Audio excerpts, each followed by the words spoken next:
اچھا سر، ہم مغربی فلسفے کو پڑھتے ہیں، اس میں ہمیں یہ نظر آتا ہے حسیت اور عقلیت کی بڑی یعنی ایک لڑائی رہی. ٹھیک ہے نا. ایک تو یہ کیا ہے، اور یہ چونکہ عقل ہی کے تناظر میں بات ہو نا، یعنی ہم لوگ میں نے یہ دیکھا خود بھی طالب علم کے طور پر کہ تھوڑا اس کو ہم فرق نہیں کر پا رہے ہوتے. تو یہ کیا ہے، اور یعنی بنیادی اس کی وجہ کیا ہے.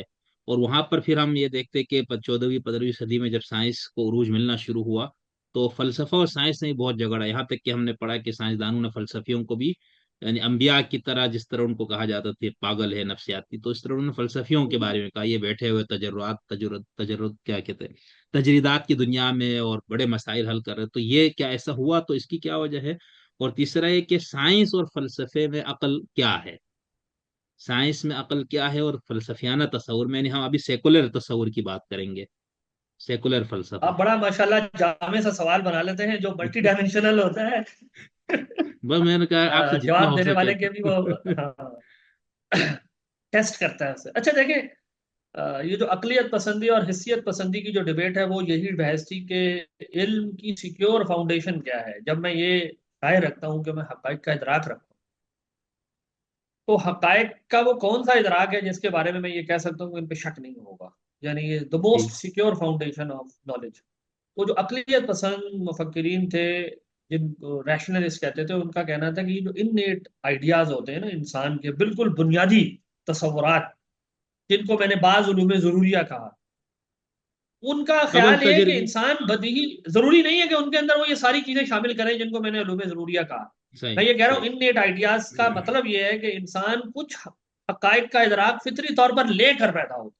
صحیح صحیح. اور وہ جو ادراک ہے نا وہ سب سے سیکیور فاؤنڈیشن ہے. ہر علم اس کے اوپر کھڑا ہوگا، اس کے اوپر شک نہیں کیا جائے گا. اگر اس کو ہم شک کی نگاہ سے دیکھیں گے تو کام خراب ہو گیا. اور اس کو تجربے سے ماخوذ بھی نہیں کہیں گے، کیونکہ تجربہ ان کو پری سپوز کرتا ہے، نمبر ون. اور دوسری چیز یہ کہ اگر ان کو تجربے سے استقراء کے ساتھ آپ نے جوڑنے کی کوشش کی، تو استقراء تو سب کو معلوم ہے کہ وہ تام جب تک نہ ہو وہ ناقص ہوتا ہے، وہ علم کبھی بھی قطعی نہیں ہوتا. تو یہ مقدمہ تھا ریشنلسٹ حضرات کا. اس کے مقابلے جی میں جو امپیرسسٹ لوگ آئے وہ کہتے تھے کہ نہیں، انسان کا اصلی جو حقیقی علم ہے، جو کنٹینٹ ہوتا ہے جس میں، وہ علم ہے جو تجربے سے آتا ہے انسان کے پاس، حواس سے جو انسان علم حاصل کرتا ہے. اس کے بارے میں مجھے سرٹینٹی ہو سکتی ہے اور کسی علم کے بارے میں سرٹینٹی نہیں ہو سکتی. نہیں ہو. صحیح. تو بنیادی طور پر یہ کوئی نیا جھگڑا نہیں ہے. یعنی میں آپ کو بتاؤں، آپ امام راضی کی کتاب پڑھیں المحصل، جس میں انہوں نے اپنے سے ماں قبل جتنے روایت کے لوگ گزرے ہیں ان کے افکار کا خلاصہ لکھنے کی کوشش کی. اس کا پہلا چیپٹر علمیات پر ہے. اس میں وہ یہی کہتے ہیں کہ مطلب وہ کہتے ہیں کہ اس میں چار آ رہا ہے. اب وہ میرے ذہن میں ابھی اگر کوئی اس میں 19 20 ہو ان کی تفصیل میں تو ہو سکتا ہے کہیں فرق ہو، لیکن اگر میں اس کو صحیح سے ریکال کروں تو وہ کہتے ہیں کہ بعض لوگوں کی رائے یہ ہے کہ علم صرف حسیات کے اندر بند ہے، اس کے علاوہ کوئی علم نہیں ہے. وہ ہوں. اولیات کو بھی رد کرتے ہیں. پھر وہ کہتے ہیں بعض لوگ وہ ہیں کہ جو یہ کہتے ہیں کہ علم جو ہے وہ اولیات اور حسیات دونوں کا مجموعہ ہے، دونوں سے مل کے بنتا ہے. تیسرا گروہ وہ ہے جو یہ کہتا ہے کہ ان دونوں سے نہیں ملتا، وہ کہتے ہیں کہ یہ اصل میں سوفسٹائی لوگ ہوتے ہیں. تو اس طرح یہ جو یعنی یہ جو آراء ہیں کہ علم کے بارے میں، کہ علم کہاں سے آتا ہے، کہ علم کیا ہوتا ہے، یہ ریشنلزم اور امپیریسزم کی کوئی ایسی بحث نہیں تھی کہ مغرب میں پہلی دفعہ لڑی گئی. صحیح. یہ یونانیوں سے پیچھے سے چلی آ رہی تھی، یہ مختلف ٹرینڈ سے.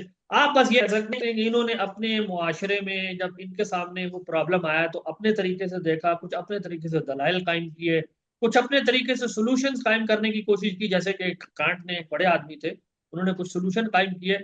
صحیح اور غلط الگ بحث ہے، لیکن بحث کو پھر آگے انہوں نے اپنے طریقے سے بڑھائی. لیکن بات یہ کہ جب بحث جب وہ آگے بڑھاتے ہیں اور وہ ایک غلط اینٹ کوئی بندہ لگا جائے تو اگلا اگلا والا ایک اور غلط اینٹ کے اوپر ایک غلط اینٹ پھر لگاتا ہے اور پھر ردا غلط چڑھ جاتی ہے، دیوار ٹیڑھی ہو جاتی ہے. ہوں. تو صحیح. ہم مغربی بحثوں کے اندر ان بحثوں کو یوں دیکھتے ہیں کہ ان کے جو سولوشن گیور تھے نا وہاں کہیں خرابی پیدا کر کے گئے، جس کی وجہ سے دیوار سیدھی نہیں بنتی رہی. صحیح. تو سوریا تک ایک دیوار تو ٹیڑھی. یعنی یہ اختلافات اس طرح تھے. اچھا، ٹھیک.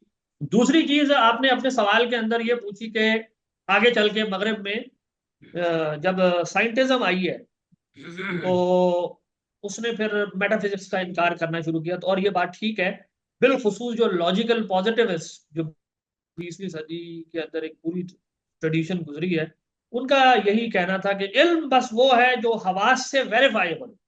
وہ اس حد تک آگے ہوں چلے گئے کہ انہوں نے کانٹ کے اوپر بھی نقد کیا کہ یہ تو کانٹ کا کہنا تھا نا کہ ایک ایسے مطلب کیٹیگریز ہوتی ہیں جن کو وہ سنتھیٹک اے پرائری کہتا ہے، وہ کہتے ہیں وہ بھی نہیں ہوتا، وہ ایسے بے معنی جملے، یعنی ان کے خیال میں بامعنی جملہ وہ ہے جس کا کنٹینٹ تجربے سے ویریفائیبل ہو۔ اب ظاہر ہے ان کے اوپر سب سے پہلی تنقید تو یہی ہوئی تھی کہ یہ جو تم جملہ بول رہے ہو کیا یہ امپیریکلی ویریفائیبل ہے ہوں کہ بامعنی علم وہ ہے جو تجربے سے ہوں ان کی فکر کے اندر کہ آپ بہت زیادہ آگے لے گئے ہیں۔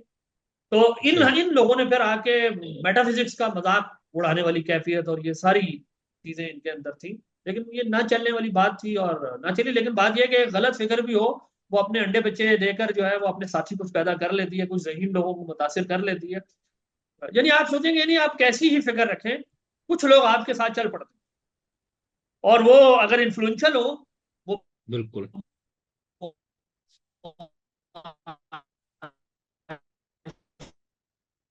میں تو ظاہر ہے وہ غلط ہوتے ہوئے بھی نافذ ہو جاتی ہیں۔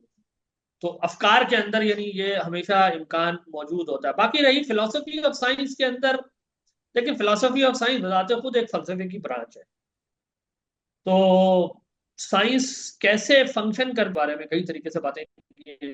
سائنس جو ہے وہ صرف تجربے سے آتی ہے یا تجربے سے پہلے کوئی نظریہ ہوتا ہے، اور پھر کیا سائنس میں چیزوں کو ثابت کرنے کی کوشش کرتا ہوں یا تردید کرنے کی کوشش کرتا ہوں، یا جیسے بعد میں آ کے کون وغیرہ نے اور باتیں کہیں کہ نہیں ایک پیراڈائم ہوتی ہے۔ تو یہ کئی سارے نظریات ہیں۔ تو یہ کہنا کہ کیا فلسفی آف سائنس نے آگے میٹا فزکس کو بالکل ہی رد کیا ہے، تو یہ اتنی بڑی جنرل اسٹیٹمنٹ دینا ٹرو نہیں ہوگا۔ یعنی اس میں صحیح ٹرینڈز ہیں، صحیح کچھ لوگ ایک طرح سے بات کریں گے، کچھ دوسری کریں گے۔ لیکن وہ جو آپ نے بات کی کہ آخر میں یعنی ایک ایسا دور ہے 20ویں صدی میں جب سائنس کو اور میٹا فزکس کو سامنے یا فلسفے کو سامنے لانے کی کوشش کی کہ یہ فلسفی بیٹھ کے لم ٹٹول کرتا رہتا ہے ایسے جملوں کے بارے میں جن کا کوئی مطلب ہی نہیں ہے کہ وجود کیا ہوتا ہے، علم کیا ہوتا ہے، ہوں حقیقت کیا ہوتی ہے۔ تو کہتے ہیں یہ ایسے بے معنی جملے ہیں۔ بس بامعنی جملہ تو وہ ہے کہ جی یہ آلو ہے، یہ میں نے کھایا پیٹ بھر گیا، یہ بامعنی جملہ ہے، آلو کھانے سے پیٹ صحیح بھرتا ہے۔ صحیح۔ تو یہ منطقی اثباتیات والے انہوں نے یہ کیا، آخری جو تحریک آپ فرما رہے تھے جی بالکل لوجیکل پروڈیوس، ٹھیک بالکل بالکل، یہ منطقی اثباتیت والے ہی وہ لوگ تھے جن کا میں نے ذکر کیا نا، انہوں نے یہ جی اولیات کو بھی شک کی نگاہ سے اور ان کو بے معنی یہ کہنا شروع کر دیا یہ لاجیکل فارمز ہیں بس۔ اور اس سے صحیح متاثر ہو کے ہمارے ہاں بھی بعض لوگوں نے کہنا شروع کر دیا کہ ہاں ایک ایسی دنیا ہو سکتی ہے جہاں انسان اس سے بھی ٹرانسینڈ کر جائے۔ ہوں متکلمین میں آپ کو بتاؤں شدید رد کریں گے، یعنی متکلمین کے سامنے ہوں آپ یہ بات کریں وہ کہیں گے یہ ہو یعنی وہ اس بارے میں اتنے کلیئر ہیں، وہ کہتے ہیں یہ محال ہے، ہمارے لیے محال نہیں ہے، خدا کے لیے بھی محال ہے، کیونکہ صحیح یہ قدرت کی ڈومین میں نہیں آتی۔ بالکل یعنی یہ قدرت یہ جو محال ہوتا ہے وہ مقدور ہی نہیں ہوتا۔ جی تو اب یعنی وہ اتنے کلیئر ہیں اس بار۔